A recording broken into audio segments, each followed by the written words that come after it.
Everyone welcome back to my YouTube channel such foodie. അപ്പോൾ ഇന്നത്തെ video എന്താണെന്ന് വെച്ചാൽ നമ്മൾ പൊട്ടേറ്റോ ഫിംഗർ ഉണ്ടാക്കാൻ പോവാണ് കേട്ടോ. അപ്പോൾ എങ്ങനെയും നമ്മൾക്ക് നോക്കാം. അപ്പോൾ ഞാനിവിടെ 2 പൊട്ടേറ്റോ എടുത്തിട്ടുണ്ട്. അത് ജസ്റ്റ് ഒന്ന് നമ്മൾക്ക് ബോയിൽ ചെയ്തെടുക്കുക.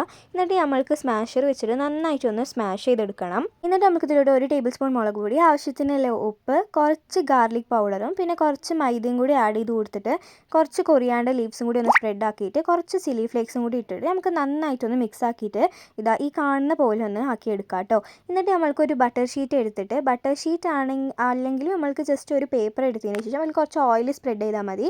എന്നിട്ട് അതിൻ്റെ മുകളിൽ ഇതാ ഈ മാവ് വെച്ചതിന് ശേഷം നമ്മൾക്ക് ഇതുപോലെ ഒന്ന് ഇങ്ങനെ പരത്തി കൊടുക്കാം കേട്ടോ. എന്നിട്ട് ഇതാ ഇതുപോലെ നമ്മൾക്ക് കിട്ടുമ്പോൾ ഇത് ജസ്റ്റ് ഒന്ന് ഇതിൻ്റെ സൈഡൊക്കെ ഒന്ന് വന്നിട്ട് നമ്മൾക്ക് ലെവലാക്കി സ്ക്വയർ ഷേപ്പ് ആക്കി എടുക്കണം. എന്നിട്ട് ഫ്രിഡ്ജിലേക്ക് നമ്മൾക്ക് ഒരു 2 hours വെക്കാം കേട്ടോ. എന്നിട്ട് കുറച്ച് നേരം ഒന്ന് പുറത്ത് വെച്ചിട്ട് വേണം നമ്മൾ എടുക്കാൻ. അപ്പോഴുള്ളത് കട്ട് ചെയ്യുമ്പോൾ നമുക്ക് നല്ല പെർഫെക്റ്റ് ആയിട്ട് കിട്ടുക. എന്നിട്ട് നമ്മളത് എടുത്തതിൻ്റെ ശേഷം ഇതാ ഈ കാണുന്ന പോലെ ഒന്ന് കട്ട് ചെയ്തെടുക്കണം കേട്ടോ.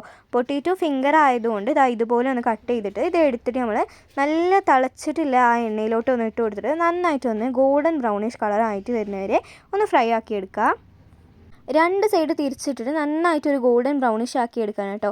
ഇടുമ്പോൾ ഒരു മാക്സിമം 6 എണ്ണം ഇട്ടാൽ മതി, ഇല്ലെങ്കിൽ അത് ഒട്ടി പിടിക്കും കേട്ടോ. അപ്പോൾ ഇതാ നല്ല സിമ്പിളായിട്ടുള്ളൊരു ഈവനിങ് സ്നാക്ക് ഇവിടെ റെഡി ആയിട്ടുണ്ട് ഗായ്സ്. നല്ല ടേസ്റ്റി ആയിട്ടുള്ളൊരു സാധനമാണ്. അപ്പോൾ എല്ലാവരും ഒന്ന് ട്രൈ ആക്കിയിട്ട് കമൻറ്റിലൂടെ ഫീഡ്ബാക്ക് അറിയിക്കുക. അപ്പോൾ വീണ്ടും ഒരു പുതിയ വീഡിയോ ആയിട്ട് കാണുന്നവരെ ബൈ.